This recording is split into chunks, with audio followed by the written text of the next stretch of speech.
However, there is a time when talking stops and working starts. The Arabs have a saying in which they say, "Lisan al-hal afsahu min lisan al-naqar," which means that the language of action is easier understood, easier understood than the language of talking. Okay, so our main objective really is to get everyone to start working towards and talking about, communicating and inviting people to Islam. And I see before me, inshallah, people who have the willingness to do that, inshallah. And before this, we have brought you the speakers that we have before you. And without further ado, I would like to invite Xifu Naser, whom I'm sure most of you know, to give us a bit of something of his intellectual abilities with the talk on pluralism, whether it's purifying. Thanks a lot, Dr. Rizman. Thanks a lot. I know you're not a polygamist, not a pluralist. I am a polygamist, and my wife is also a strong supporter of polygamy. Alhamdulillah. Bismillahirrahmanirrahim. Assalamualaikum warahmatullahi wabarakatuh. We are rushing for time because our Ustaz Abu Hafiz is going to take a bus 11 o'clock on the dot, so we have to do it fast. And actually, before I start, I try to make my talk very short. And but before I start, let me introduce you that this is not a normal forum. So I became a Muslim because of critical dialogue, and I challenge Ustaz, and I love them, and I love challenge. I love to be challenged, and I want you to challenge me the maximum. And when I become a Muslim, I realized that the Muslim societies are very weak in hatu burhanakum in kuntum sadiqin, says the Quran. Produce your evidence, produce your reason if you are truly truthful. And I think our Muslim society is like you just believe what you have learned so far. You do not digest or really understand what you have learned so far. So that's why when you go in front of the non-Muslim and you try to have critical dialogue with him, then I feel that a lot of problems will come. And we see with the demise of Kamal Singh, we realize that Muslims, when he was still alive, no one dared to challenge him face to face. But after he died, everyone just started to curse him in the Facebook. Now we are doing da'wah not to the living, we are doing da'wah to the dead. That is very sad. So what I'm saying is that we are trying to, hopefully we are going to together start a new culture, a new critical culture. Whatever you call it, a pluralist culture, Islamic culture, I don't care. It's very important that this culture where we don't follow any particular ustaz, we don't follow any particular priest, any particular individual blindly. Muslims must regain our civilization where we think critically. We challenge our previous ideas, no matter how fundamental they are. So this is the soul, the spirit of the discussion. This is, I have been doing da'wah this way. I'm not afraid. If I'm wrong, I say I'm sorry, I made a mistake, and I learn something new. It's very important, the process of learning. This is not a debate where A must win, B must lose, but this is a way where win-win situation, everyone is looking for the truth. Okay, everyone is looking for the best argument. That is what we want. So we hope that we can organize more CAA, critical academic conversation, to where we have an ustaz or a priest or anyone, perhaps next person will be Dr. Rizman, where we are a panel of interrogators will interrogate him or CSI his ideas without fear or favor, but it must be politically non-partisan. Must be politically non-partisan, also not religiously partisan as such.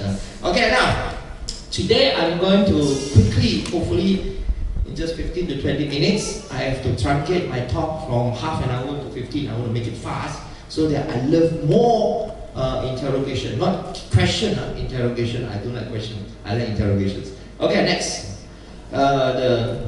This is not Barbie, okay? Now I've done this in Malay, unfortunately, because I thought it would be in Malay, but I suggested English, prefer English, so I mix. Okay. What is pluralism? Yes. Next, quickly. Wait, next, please. Let us pluralism. If you want to understand pluralism, you must understand that according to Professor Whitehead, Western philosophy is a footnote to Plato. All Western philosophy is a footnote to Plato. So therefore, we must understand Plato. I cannot teach you, the whole of Western philosophy in just 20 minutes, but at least you get some idea. Plato. So let us start with Plato. Yes, next slide, please. Thank you very much, sister. What is philosophy of Plato in short? Next. What is this? You said this Xifu pillar. This is a chair. I know it's a chair, but in philosophy we make things difficult for you.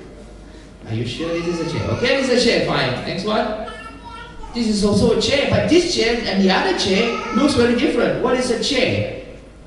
This chair and the other chair look different. What differentiates between a chair and a non-chair? Next.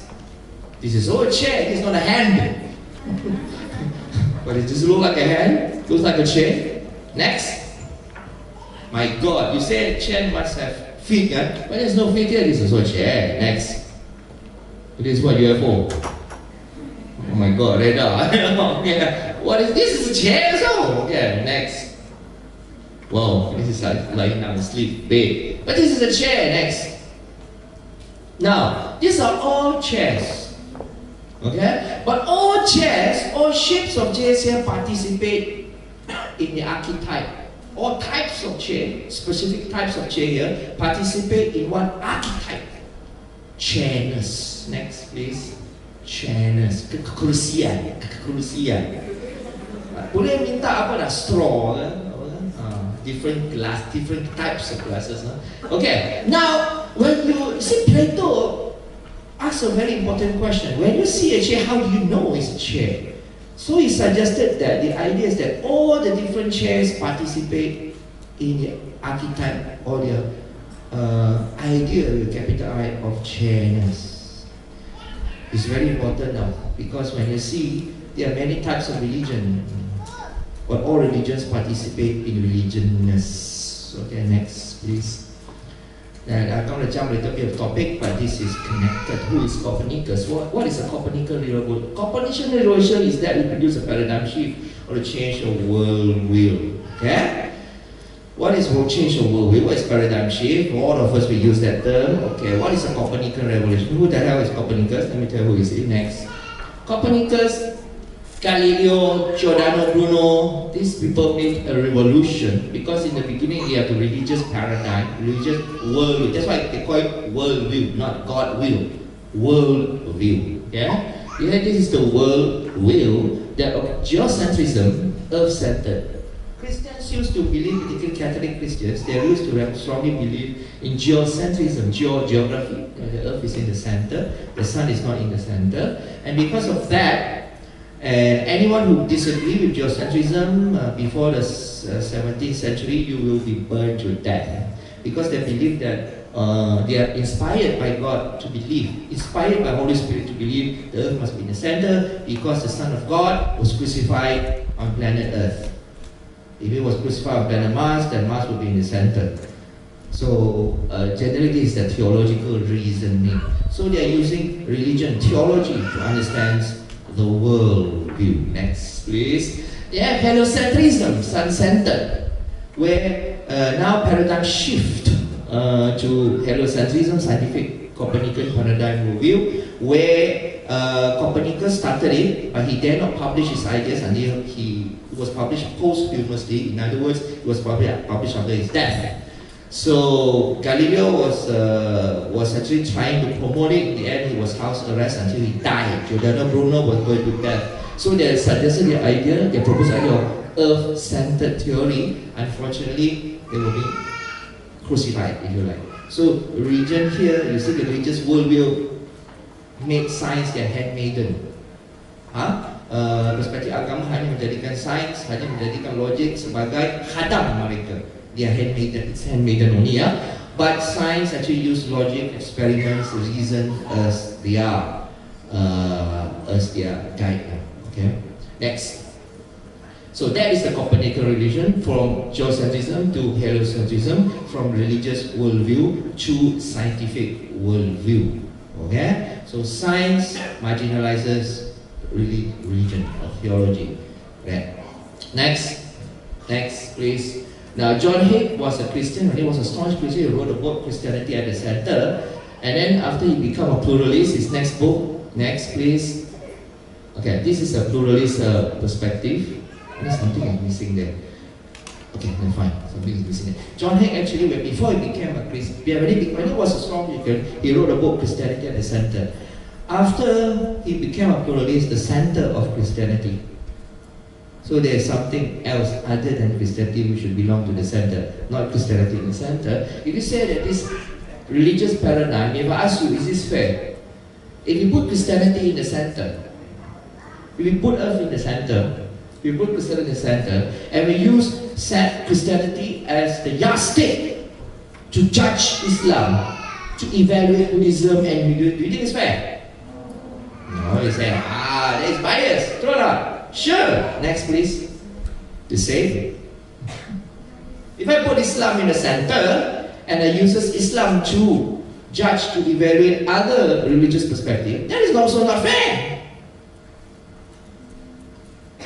See, it's not fair. So when we engage in a religious dialogue, what should be in the center?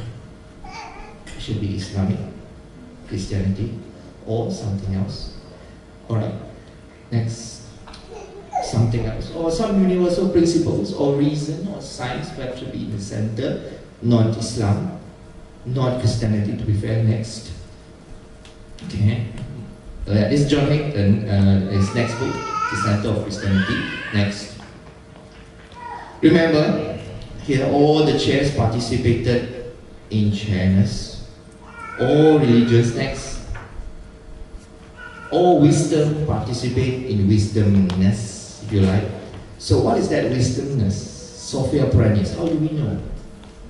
So we need to discover that wisdomness. When we have this wisdomness, when we understand all religions, all wisdom, we know that, well, this is true. Next. So you see the Fritjof Schwann, and you see that the logo. Next. You see Said Hussein Nas, Shia, also the logo. Yes. In the center, that's the center. Next. These are all like Sheikh Abdul Wahid Yahya, who's already going on. He became a Muslim, pluralist. Sheikh Abu Bakr Sirajuddin, he was what they call budding links actually. He also became a Muslim. Next. So what is pluralism? What I feel is that Harvard University was mentioned, is one of it, is that pluralism is not diversity alone, but the energetic engagement with diversity. Then we see that people become Muslims when they become, some, not all, some become Muslims, and like Martin Links, just now you see, Fritjof Schwann also became Muslim, Larry Guenon also became Muslim, and because of that, how will they become Muslim? Because, you see, there are so many bias against Islam, and there are so bias of the Muslims against other religious faiths. How do we dissolve such biases? How do we?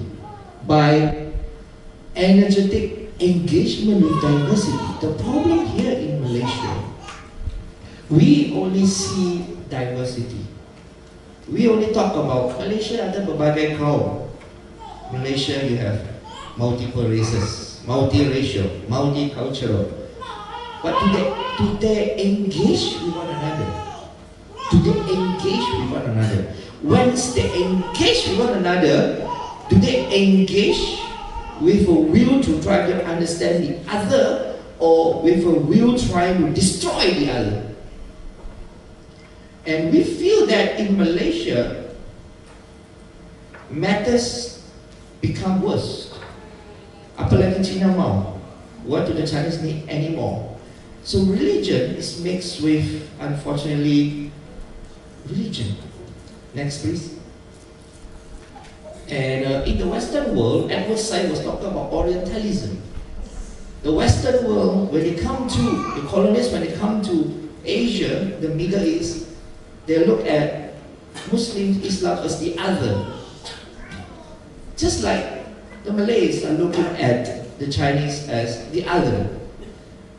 If the Chinese look at the Malays as the other also, unfortunately in their mind Islam is Malay, Malay is Islam. When a son become a Christian, Stephen Chow is okay, Jet Li is okay. Jet Li okay, Ali not okay. Stephen Chow okay, but Omar Chow cannot. While Stephen is an English name, English culture, how can Chinese can accept? Okay, so this is the barrier that we are facing, if you like, and the problem is, if Edward Said called his book Orientalism, here in Malaysia we may give it what they call a different name, Islamism. You know, the idea that Islam is always the other, which we can't understand Islam. Moreover, the Muslims do not want us to use the word Allah. So what for you want to understand Islam? Allah is not our God. It is your God, not our God. Can you see or not? So the question now is that who is actually reinforcing this idea of the other? I think if Edward Said was still alive, it would be very interesting because he was a Palestinian Christian and he defended Islam. And this book was very revolutionary at its time. And very, very revolutionary is that because he changed, this book changed the landscape of Orientalism, changed the landscape of Orientalism in a way that you see Orientalist writing now in comparison with the writings of Goldsmith, Wadsworth, Richard Burton is very much different. Last time they understand Islam as a colonialist. Now they try to understand as Muslims. If you like John Esposito, for instance, Karen Armstrong, as though you're reading the writing of a Muslim. As though. Okay, next. And that is pluralism. Of course, pluralism has many mazhab. I think I prefer this mazhab, which I believe, as Al-Ghazali was saying, that ilm kalam is a poison for some, but a remedy for some. I think that pluralism is a poison for some, also a remedy for some, which for me in da'wah, it is a remedy in da'wah. At least to dissolve, that's the first step, to dissolve the heavy hijab, the thick hijab between us and them, you know, and as a start, so that we Muslims try to engage ourselves with them with a reason that let us understand each other, rather than with a reason that you understand Islam. You hear what I say, you listen, you keep your mouth shut, only Islam is true religion. No, we try to understand their perspective. If we are really truthful. Next, please. Next, quickly. And this is a big problem. I say that it's the last slide. Okay, last few slides. Quickly. Okay. If I miss some points, please inform me because I'm rushing for time. And you see that in Malaysia, also we see that Malays find it very difficult to, if you like, they understand diversity. There are different cultures in Malaysia. However, Islam is still Malay is Islam. Even we need the kind of pluralism within the Islamic perspective also. Pluralism in a different sense. Pluralism in the sense that we must have intra-faith dialogue. In other words, what is the Chinese perspective of Islam, if there is? What is the Malay, Indian, Iban, Kadazan perspective of Islam? And we see that in Borneo, for instance, for Christians in Sabah, Sarawak, I've just come back from Sabah and Sarawak, no problem for them to use Kalimah Allah. And the Muslims are minority there. No problem at all. And the Chief Minister of Sarawak was saying that Sarawak belongs to Sarawakian. In the sense that, why is it that West Malaysians have so many ulama? You have UIA in West Malaysia. You have also USIM. You have also Academic Islam. You have many ulama in Malaysia. And yet you are so afraid that if the Christians use Kalimah Allah, Muslims in Semenanjung will get confused. So you are not embracing plurality in West Malaysia. Yeah? You see that even cartoons, Upin Ipin, if I ask you who are the Muslims, Upin Ipin said the Malays. There's no Chinese Muslim, there's no Indian Muslim, there's no Iban Muslim, there's no Kadazan Muslim in that movie. Next. So you see also Nasheed also, it seems that which race do they belong to? Islamic music means Malay music or Kurun Sahara music and so on. Next please. And you see that even color become what they call important. Islam means must be green color. Green, you know. And if red is not Islamic. Islam means must be ketupat. Islam is not limau. That is the problem. I think this is not theoretical Islam. This is if you like living Islam. There's one author, Ahmad Iqbal, living Islam. I'm not talking about textbook Islam. Alright, this is what's happening in your mind. Paradigm. That's why I use the word paradigm. The collective social consciousness. Next please. And you see that Imam Muda, any other races here that become. Is there any mufti here that belong to other races here in the whole Malaysia? Okay, next please. Even when you die also, you have to choose. Either you become, if you want to become a Muslim hantu, you become a Pontianak. So that actually there's one Chinese guy, not yet a Muslim, old guy, he asked me, he said that. I asked him, why don't you become a Muslim? I don't want to become a Muslim. Because I become Muslim, I become Pontianak. I don't want to be a Pontianak, it looks ugly. Another one, I said, okay, then what do you be? I also don't like the Buddhist, Taoist, ancestral worshipping Chinese religion. I don't want to be hantu lompat-lompat. Then what do you want to be? I want to be Twilight. Twilight! Fine. And this, even until you die, that is still a barrier. Next week, the other. Okay, forget about it. The next one. The before that one. Okay. Now, so I want to shorten my thought for interrogation. Is that what is religion? Pluralism offers what they call a solution. When we look at religion, what makes us consider this religion, religionness? We look at what is common between us.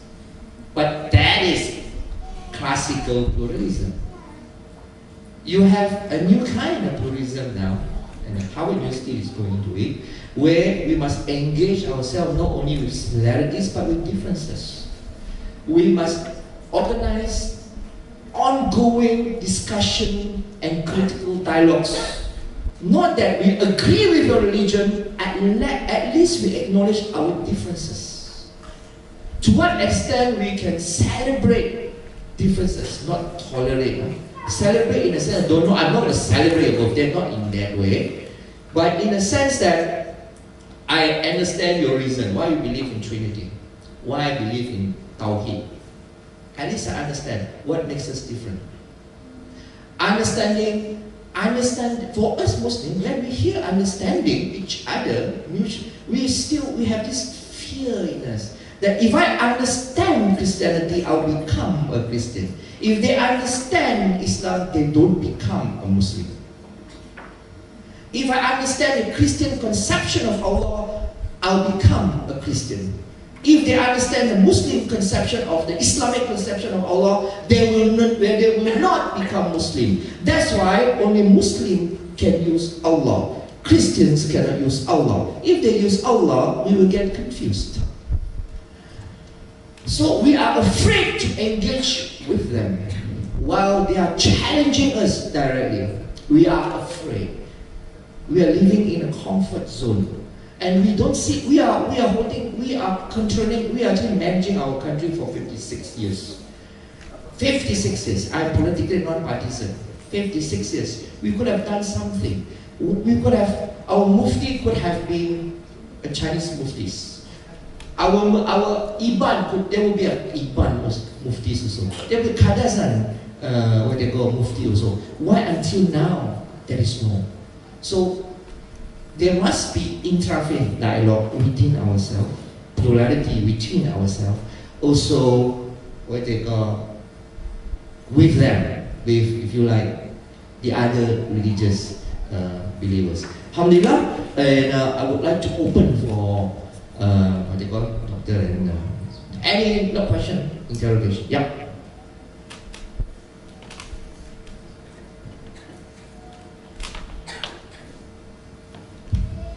Okay, my first question, interrogation or what? Comments. Okay. If you are an active polygamist, okay, are you a person in favor for pluralism? Okay, that's okay, Joy. Okay, that's good. Okay, let us. Okay, polygamist, pluralism. If I'm an active polygamist, okay, pluralism means that you must look for the best reason for the best solution. So if we agree that polygamy is needed in Malaysia, then we must support polygamy. Is that your answer? Is that no? Is that what your just my introduction. If you are an active polygamist, are you in favor for pluralism? It means are you pluralist? Any polygamist must be a pluralist. All right. For you, in a religious sense. Okay. I don't quite get you actually. Okay. The polygamist one, no, not any polygamist can be a pluralist. Not any. Have I answered that question? Okay, I don't quite understand you. Okay. Your next question, please. Okay. You talk about the introduction, the philosophy of pluralism. Yes. But in a practical way, in Malaysia, what we have is some group of people, or group of Malaysians, believe that religious pluralism is to accept Islam as a way, not the or only way of life. So, is it one of the understanding of pluralism, okay, or this is the absolute definition that you have presented to us before? Can you repeat your question? I don't quite get it. A group of Malaysians believe that pluralism is an approach or understanding to accept Islam as a way, not the only way of life. Oh, okay. Fine. So how you put it? How you put this definition? Okay, hold on. Before I have a drink, hang on. Any answer depends on the situation, on the context. Pluralists in Malaysia, I think that Malaysians still do not understand what pluralism is all about. Even the non-Muslims, let alone the Muslims. They understand pluralism means that we just somehow tolerate one another. We don't need to get to know each other. We don't need. And full stop. And I think there's one PhD thesis being done by Dr. Yunus in University of Malaya. He was interviewing chief editor of a few Chinese newspapers and asked, what book have you read about Islam? Generally is that, no, I only watch movies, dramas. That is Islam for them. So I would say that if we really understand pluralism, there will be a lot more non-interfaith dialogue. Only. There will be a lot more interrogation. Imagine that one priest sitting here, few Muslims interrogating. Where is the verse in the Bible that say that Jesus is the begotten Son of God? Similarly, a Muslim will sit here and few Christians will interrogate him. That is pluralism. Now we're leading towards active engagement.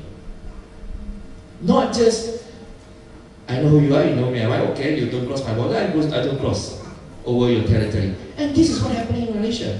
I cannot cross over your territory. You cannot cross over my territory. And therefore you will see that in the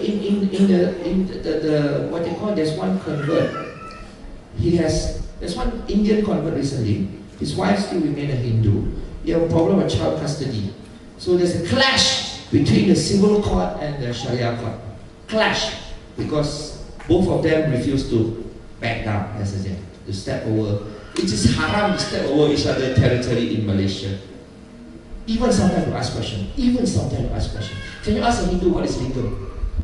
Problem. They'll be angry. Okay. Yes, brother, Kamal. You mentioned very early in your speech, right, that we Muslims, we don't like to talk. We have all the evidence with us, right? We have all the evidence showing that Islam is correct, Islam is true and everything. Yet, we're not brave enough to go out and talk. and answer questions and that sort of thing. Why is that so? Why are Christians and all these people braver, comparatively to us Muslims who have everything in front of us, very clear, why is it a problem for us Muslims? Seriously, I don't know really. Because in Sarawak, okay, Muslims are complaining the problem of doing da'wah because we are minority. Our problem of doing da'wah because we are minority. Okay? In Malaysia, Muslims also complaining because we are the majority. I don't know. Sister, I don't know. Serious. Any question? Next question. You see, we sometimes do engage with non-Muslims and everything. For example, when you talk about Allah and kalimah Allah and sort of thing, you do engage with non-Muslims, right? And a lot of times, when we engage, we end up in a fight. Because we're very different, we end up in a fight. So how do you solve this issue? Because a lot of times this happens. Okay. I would say that we engage in a fight. That's why we need a good quality education. We must start in the university, on an academic, intellectual level. We must begin with that. And in an academic setting, it's different. Students come with a sense that I am an intellectual. So, but the problem is to what extent universities are spearheading this critical culture project, if you like, to what extent? Where one religious faith is trying to falsify the other religious faith. Another faith is trying to falsify the other religious faith with the hope of looking for truth. Is there a way? So I would say that our mass media also plays a very important role. If the mass media in the TV portray this kind of critical dialogue, not just interfaith dialogue, critical dialogue between Muslims, just as example of Christianity in the TV, not dialogue harmony, no.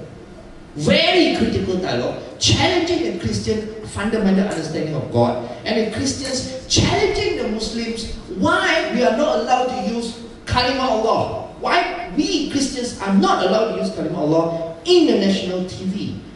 But in a very intellectual, academic way. I think the masses follow the stars. So I would say that we must change from the above, particularly the university level. We must change step by step. Yeah. All right. You talked before that we cannot be biased. We cannot use our religion background as Christianity or Islam to be a central point of pluralism discussion. We need to the universal value, okay? But is it that was the definition that has been suggested by the Plato, okay? And even if we look at the principles offered by the Harvard, what is pluralism? The first reason is not diversity alone, but the energetic engagement is the diversity. Second, pluralism is not just tolerance, okay, but the active seeking of understanding across lines of difference. Third, pluralism is not relativism. And the fourth, pluralism is based on dialogue. Okay, all these points has been suggested by the early scholars like Plato and people after him. Okay, or it's just a new discovery by the Harvard or even by you yourself? Okay, I think the Harvard have a very interesting sentence there. Pluralism is not relativism. That is power. In other words, there is only one truth. It's not that relativism means it's just that when you say Xifu is a woman, the other say Xifu is a man, it's impossible. Contradiction. So there's only one truth. Relativism means you are right, he is also right. So Xifu is a man and a woman at the same time. That is relativism. Relativism is just a matter of personal opinion or collective social opinion. That's relativism. But the Harvard University project clearly highlighted that pluralism is not relativism. And then whether Plato, of course, believed in that.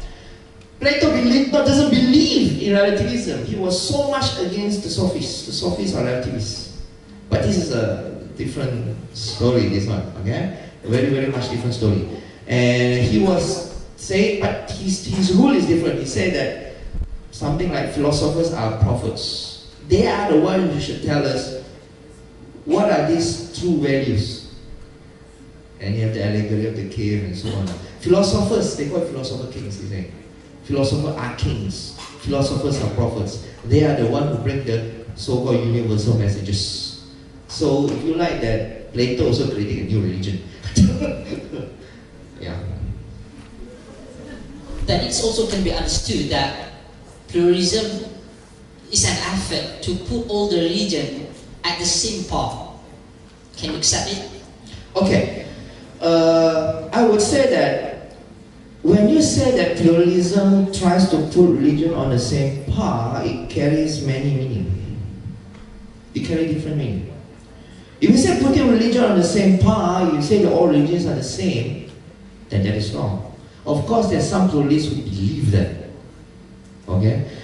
But if you say putting religion on the same path means on the same platform where we can have critical dialogue with one another to seek for the truth, for the truth, that I will agree. More. Okay. Interrogation, more. Then, what is this approach or stance can be called as an apologetic approach to other religions? Because, like in Malaysia, Malay is Islam, Islam is Malay. Then we need to support, to defend Islam and Malay. Okay, then pluralism is kind of a face of weakness to the Islam and Malay. Okay, is Malay defending Islam itself? Which version of Islam are the Malays defending? Shia? Yahanana?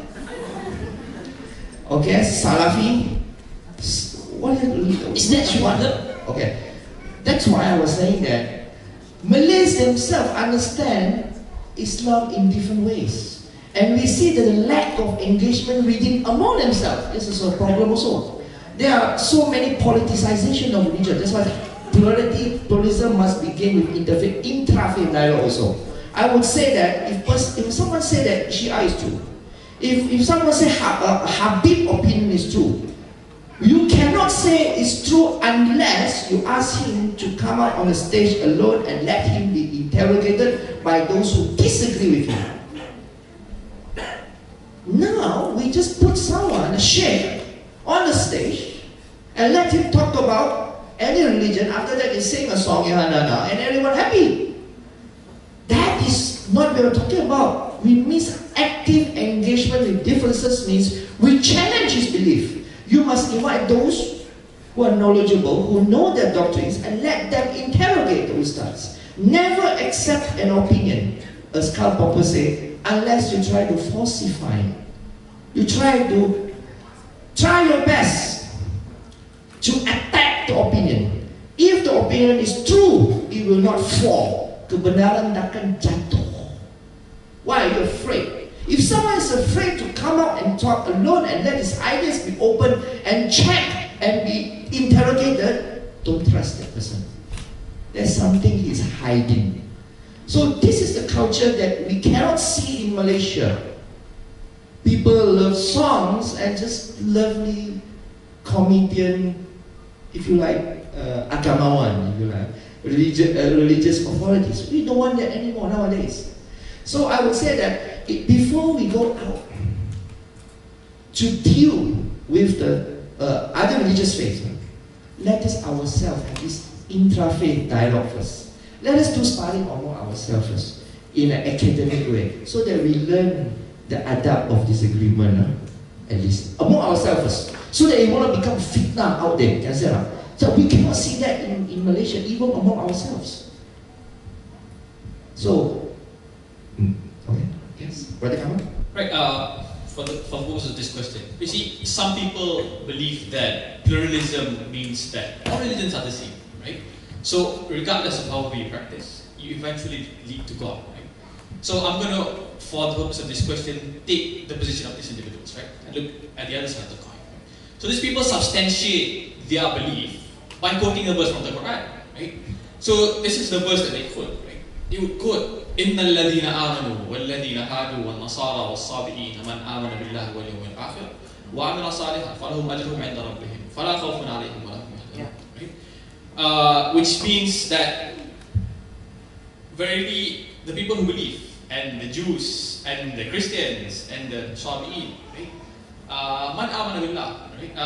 Who believe in Allah, wal yawm al-akhir wa amala salihah, they will falahum ajruhum inda rabbihim. They will receive reward from their Lord, right? So they quote this verse, right? So they say that in the Quran, they say that all of these are valid options, and they all lead to God, right? They all lead to ajruhum inda rabbihim, right? So what do you have to say about this? Okay. This is the problem where when we try to, this kind of understanding, these are interpretation. Of course, the ulama interpretation, they will say there's a problem of Naser wa mansukh, another ayat and so on. I don't want to discuss about that. But this kind of interpretation actually, if you say, I will use Karl Popper term, is a strategy of self-defense, a defensive strategy. That this person do not want to argue with the other. We talk about, okay, let's say Nasara, Christians. Christians go to heaven. I'm asking about which type of Christian you're talking about. Even if I agree with you, Catholic will not allow Protestant to go to heaven. Protestant will not allow Catholic to go to heaven. So which Christian you're talking about? Even if I agree with you, Christians go to heaven. Okay, firstly. And then, do not use this verse to justify that one's religion is true. But throw out your religion to be interrogated to see whether it's true or not. I think it's not only in the Quran, but even in the John verse number 6, Jesus said that I am the way, the truth, and the life. No one comes to the Father except through me. That is, for the Christian and Islam, they got a similar point that they do have exclusivity to go to the paradise or heaven or even to the Father or to the Allah through their way. But again, this is again a strategy of self-defense. It's a defensive strategy. And what Karl Popper says is very true when he was talking about an open society. You are talking about Kamal asked me, what's wrong with the Muslim society? I don't know. If I know also, maybe we're too sensitive. You know. So I would say that you don't need religious knowledge to arrive to find the key to the truth. Not the whole truth, the key to the truth. You don't have to. If you need to know Islam, then only you discover Islam. How about the people who are non-Muslim, basically? How will they discover Islam? How? So I would say that what is there to be afraid of? What is there to be afraid of? I'd like to invite some points, comments, challenges from the audience, if there is any. Dr. says challenges, huh? Bahasa Melayu boleh lah. Macam baik. Is it on? First of all, my name is Muhammad Shafiq Ramli. Okay, I would like to ask a few questions because most of us in the audience have different definition of pluralism. So I would like to ask each of the speaker or interrogator perhaps to give their own definition of pluralism, because without a same definition of pluralism, this discussion will not go any further. So perhaps you can clarify, Brother Kamal, Ustaz Hafiz and Xifu Naser can clarify your own definition of pluralism. Okay, before we clarify, can I challenge your question also? If we continue to have definition, I will say that we also have a definition. We have a problem of defining Islam also. Which versions of Islam we're talking about? Then there will be no end. As Derrida in his deconstruction said, the moment we define man, the moment that we define man as a rational animal, people ask what is rational, what is animal, and you go on. Rational means someone who understands meaning, and I say what is the meaning of what are the different versions of meaning? There's no end. So I would say that you attack us with a very specific comment which you do not agree, and we clarify if possible. If you do not agree, you attack again, no problem. I don't know, that's my opinion. Do you agree? I don't know. I think my own opinion, pluralism is rooted in the Christianity, if I'm not mistaken. Okay, they got problem in Christianity. They try to solve it, and they suggest some ways as like pluralism, perhaps to resolve the problem among the school of thoughts inside the Christianity. But when it taken up from the Christianity, and they use the same principle into Islam and Buddhism and so other religions, then we need a clear system how to put it into context. Alright, I think it's also not a very clear definition, but that's what I believe and I understand from the pluralism in the sense of the religion, not in other concepts. I think it's a very important question to answer. Since we're talking about pluralism, I think it's a decent question, that you ask, what is pluralism? What are we really talking about? Right? So I think there's no one right definition to what pluralism is. Right? I think there are numerous definitions to what pluralism is. Right? Firstly, you can say that pluralism is that all religions are the same and they all lead to God. So that's one definition of pluralism. Second definition of pluralism, which is a bit mild, right? Which is a bit milder, right? Is that we should not just tolerate other religions, but we should sort of engage with them, sort of understand them, right? Why they do whatever they do, right? And live with them, that sort of thing, right? Not only tolerate them that, that you're there, and that's about it, but not to the extent where you embrace the religion as well, right? So the middle ground there, right? That's also called pluralism. Right? So it really depends how you understand pluralism, and what your definition of pluralism really is. So personally, Brother Kamal, so what's the definition of pluralism that you hold to? Which one? Which version? I think the latter will be a bit more acceptable, right? I think the former is a bit too extreme, right? And it's sort of contradictory to what the Muslims believe, right? So the latter would be more acceptable. So that's about it. That's my question. Thank you.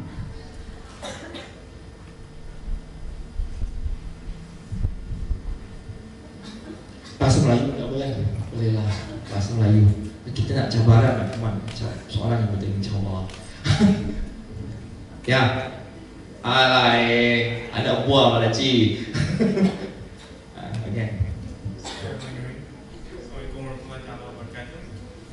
A question to Xifu and maybe to the rest of the moderator or speakers. When we talk about pluralism, when we talk about propagation of religion and everything in Malaysia, right? When we go back, we fall back to Malaysia itself, we have to take into consideration that Malaysia has a constitution, and according to Article 11 of the Constitution, even though the first clause it says that every person has the right to profess and to practice his own religion, but the propagation was subjected to clause 4 of the particular article, which says that it's only restricted to a propagation of Islam to the other religion, and the state law or the federal law, they had the power to control and to restrict the propagation of other religion to Islam. When we talk about propagation, we talk about when I say something to you, it might be a propagation of idea to you, to your mind, to your soul. So my question is, how can this article be relevant when we talk about interrogation? How do you make sure that we do not go against this particular article when we interrogate a Muslim or when we interrogate a non-Muslim? Thank you very much. Definitely a future lawyer, yeah. He's doing a law degree, okay. Okay, now, then we are talking about constitution now. Now, this constitution, I'm not a lawyer, but indeed, let me see the problem of in Malaysia. Let me tell you, you give me a problem, I'll give you a problem. Okay. This constitution has sort of It's a big hindrance to our da'wah work. Big problem. You know why? Because whenever we talk to the non-Muslims about Islam, they will say to us what?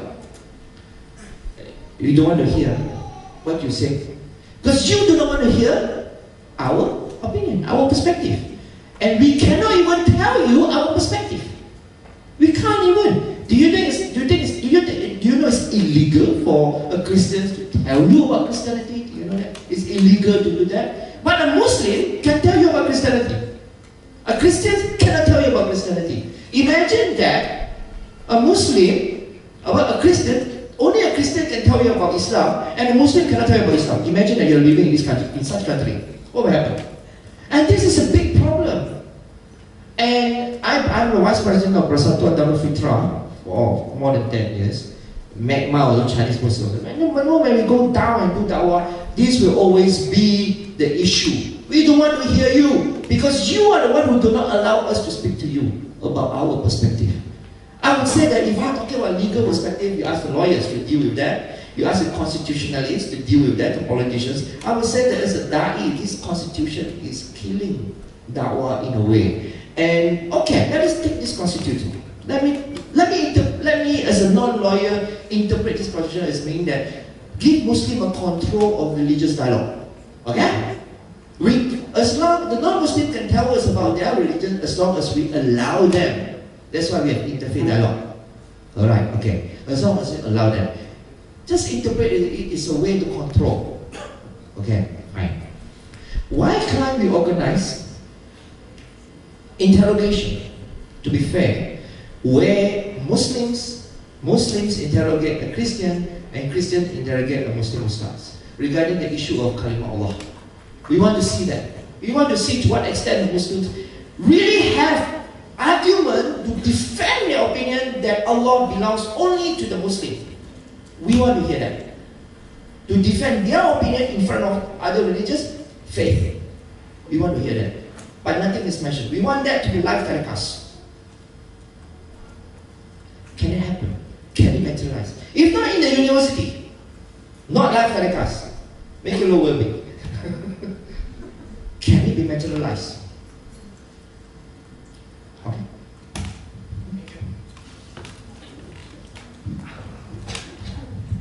Okay, can we just restrict it to one more point, comments, or just question? If you can, because we're running short on time.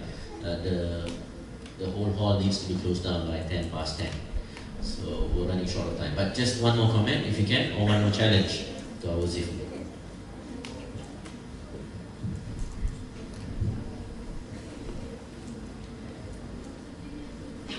I usually do not talk like that actually. But when I have an interrogation, I will speak like that. Oh, anyone? Cakap bahasa Melayu boleh atau tembak je komen kan?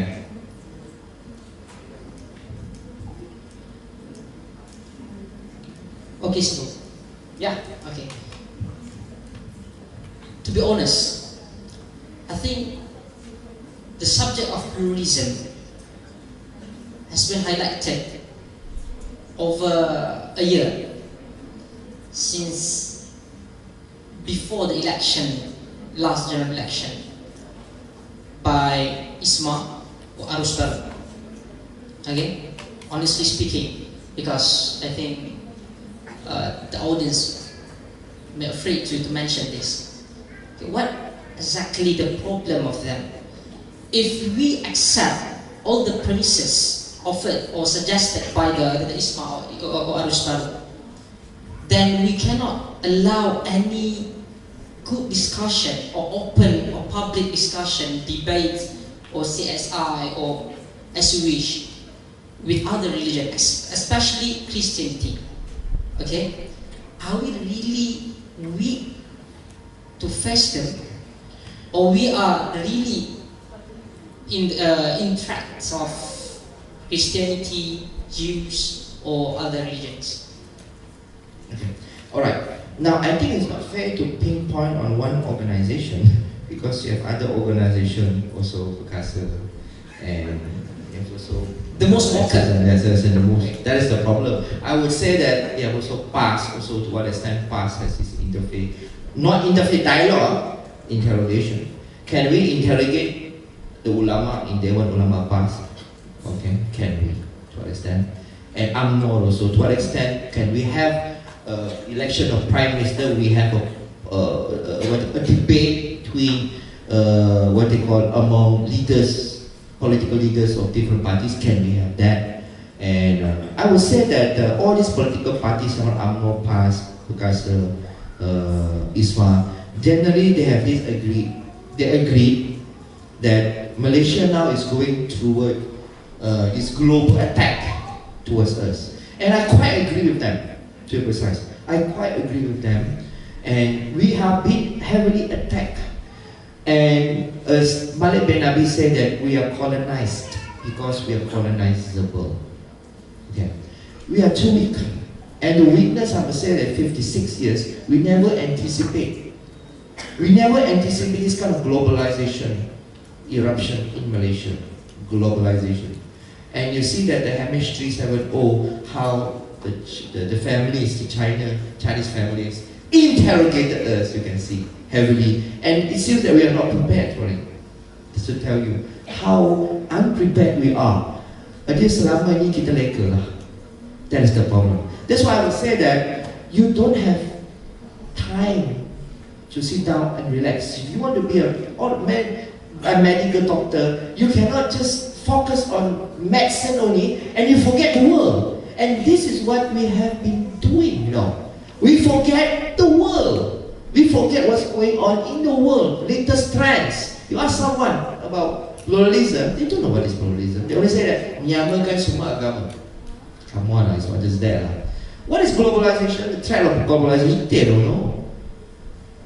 I'm trying to understand, because we are living in one family, and what is going on in the other in Singapore will definitely affect Malaysia. That is the problem. We are living in comfort zone now, and it is our fault. That's why I don't want to blame the political leaders. It's not fair. We shift the burden to them. But to what extent we ourselves are doing our work? I see that we have big problem. Simple. Is that why can't students start with students first? Organize among students. I'm sure you have the Salafi, you have the Sufi, whatever you have here, okay, you have the Habib here. Organize among the students, small discussion group. Ask a student who believes in Shia, let's say, ask, you really believe in Shia? Come to our interrogation session. I'm going to call other students who do not agree with Shia to interrogate you. And after that, you call Shia friends, your turn to interrogate us. Are you students doing that? See, so we don't have to start big, on a grand level. You can start with self-group, and slowly it becomes a mainstream culture. So I would say that do not just blame the politicians and so on. If we can look at perhaps in London, we got Hyde Park Corner. Everyone can go there and talk as they wish. Mungkin dekat Malaysia mereka takut keselamatan, as the ketentraman. Yeah, that's why I say we need to consider all these matters, isn't it? Yes, because a lot of racial issues involve religious in a very sensitive issue. Religion is connected with race. This is a problem in Malaysia. Therefore, we can, but we can have intra-faith dialogue. At least we start first. Intra-faith among ourselves first. I'm talking about when you challenge them to do the intra-faith. Yeah, intra-faith here for the next session. Not necessarily such grand session, but among yourself in your hostel. If you know that your friend, let's say, who believe in Salafi, for instance, in the Salafi group, ask your friend, you believe in Salafi? Okay, come to our hostel tonight. 5% will interrogate you. Are you brave enough to build this self-confidence? Come on now. When I started to understand Islam, when I wanted to become a Muslim, a few Christians come to me and said, don't be stupid, become a Muslim. Interrogated me. And I didn't know anything about Islam. The only thing I know about Islam is that Islam doesn't believe that Jesus is the Son of God. That. So I defended that. I said, it's not logical. Come on, God cannot give birth. I cannot imagine God is a woman, and it's not fair. God can give birth to a man, a son and not a daughter, this is gender discrimination. I mean, come on, at that time I didn't know anything. Shahada also I didn't know. I see that you are so weak. وَلَا تَهِنُوا وَلَا تَحْزَنُوا وَأَنْتُمُ الْأَعْلَوْنَ إِن كُنتُم مُؤْمِنِينَ. You, وَلَا تَهِنُوا, don't be sad. وَلَا تَحْزَنُوا, jangan lemah, don't be lethargic. وَأَنْتُمُ الْأَعْلَوْنَ, you are the greatest in kuntum mu'minin. Why is you so weak? Why is you so afraid? After this, I have time. Abu Hafiz is going. Okay, you can interrogate me, I can sit alone there. You can challenge me on this, okay? Okay, Alhamdulillah. I think we have come to the end of the session. I would like to thank the organizers. I would like to thank you, the audience, for being here. I just like to conclude with a few remarks. I think part of the reason, or part of the problem with the Malays is our actual Malays. If you understand the meaning. The problem with Malays is we follow the flow, yeah, to a certain extent.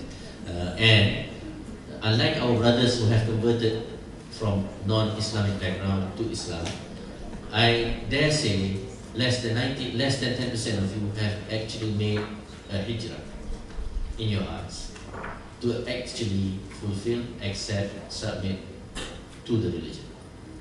Yeah? Because we were born Muslims. We were never challenged. We were never asked. We were always taught. We were always told to comply. Yeah? I think that's part of the reason why 90% of Malay Muslims do not propagate, do not proselytize, do not talk about Islam, and have a fear of talking about Islam. I believe that we should stop, and we should groom the next generation. And this is what I am intending to do here, and this is what we are intending to do with Haji Zuraidi, the chairman of Hidayah Centre, is we'd like you to follow us. قُلْ إِن كُنْتُمْ تُحِبُّونَ اللَّهَ فَاتَّبِعُونِي. If you believe, if you say you believe and love Allah, فَاتَّبِعُونِي. Follow Prophet. Was the Prophet merely a person wearing the jubah? Was the Prophet merely a person holding the siwak?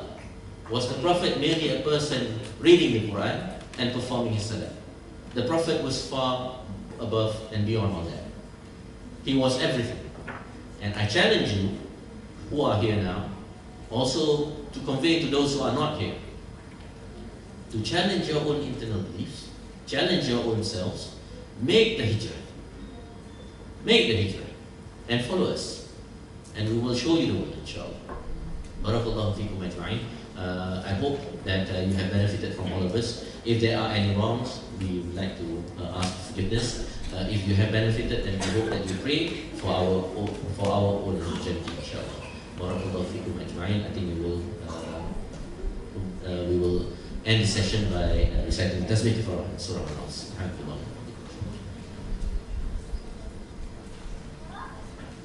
Assalamu alaikum wa rahmatullahi wa barakatuh. I would like to invite, if anyone would like to stay along and talk for a bit longer with Xifu. He's still here and he'll be around.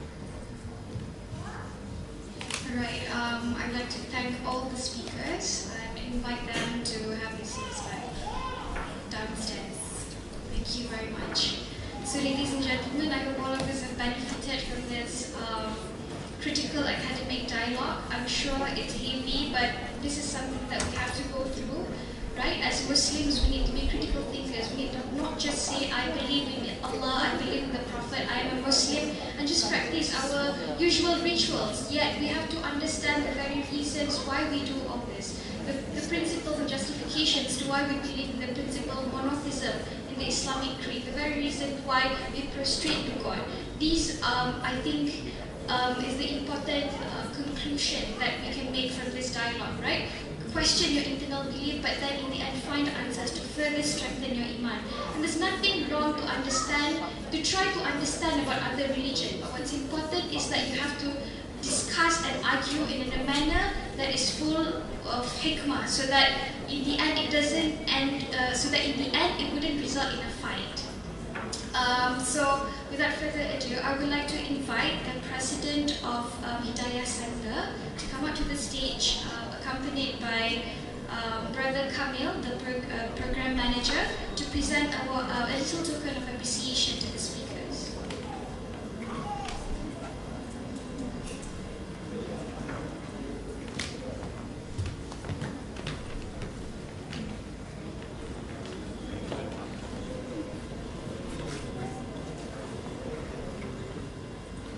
staff, to Xifu Naser, the maid of